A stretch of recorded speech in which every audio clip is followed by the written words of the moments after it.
نحمده ونصلي على رسوله الكريم اما بعد فاعوذ باللہ من الشیطان الرجیم بسم اللہ الرحمن الرحیم۔ آج ہم ایک ایسی دعا کے بارے میں بات کریں گے جو ہمارے پیارے نبی محمد صلی اللہ علیہ وآلہ وسلم نے اپنے صحابہ کو سکھائی تھی۔ یہ دعا صبح اور شام کے وقت پڑھنے کی ہے اور اس میں اللہ تعالیٰ کے حکم سے ہماری زندگی اور موت کا ذکر کیا گیا ہے۔ اس دعا کو پڑھنے سے ہمیں احساس ہوتا ہے کہ ہماری زندگی کا کوئی لمحہ اللہ کی مرضی کے بغیر نہیں گزرتا۔ آئیں اس دعا کو سمجھتے ہیں اور اپنی زندگی میں اس کا استعمال کرتے ہیں۔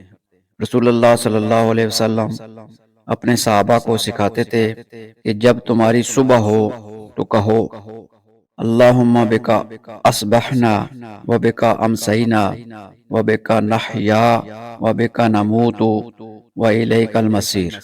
اے اللہ، تیرے حکم سے ہم نے صبح کی اور تیرے ہی حکم سے ہم نے شام کی۔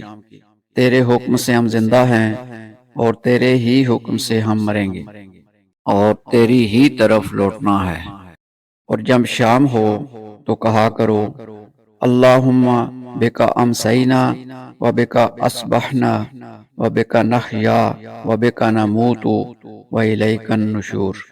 ہم نے تیرے ہی حکم سے شام کی اور تیرے ہی حکم سے صبح کی تھی۔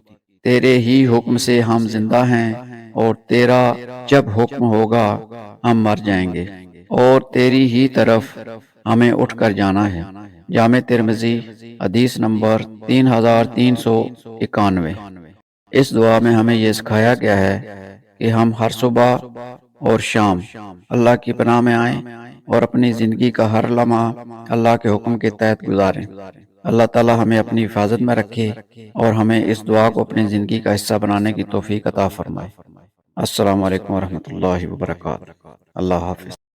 اللہ تعالی ہمیں دین کی صحیح سمجھ عطا فرمائے اور عمل کی توفیق دے، آمین۔ وآخر دعوانا ان الحمد للہ رب العالمین۔